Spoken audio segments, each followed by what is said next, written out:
Walang kawala sa kariti kamatayan ng auditor ng Luzon Avenue Tricycle Operator and Drivers Association o Luzon TODA na si Jimmy Bucanig. Makaraang paulan na ng bala sa mismong pilahan ng kanilang tricycle.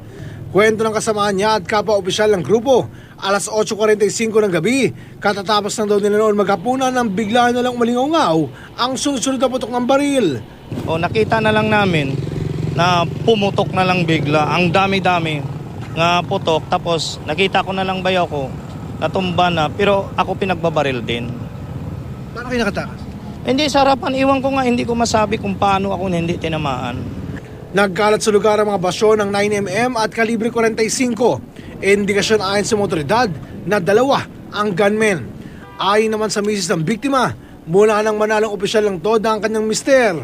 Kaliwat kanang pagbabanta na raw ang natanggap nito. Mensahe ko lang sa gumawa, magpakasaya na kayo, pinatay nyo ng asawa ko kasi siyang tinik sa lalamunan nyo dahil hindi nyo matangkap-tangkap yung pagkatalo nyo sa eleksyon nung eleksyon ng Luzon TODA.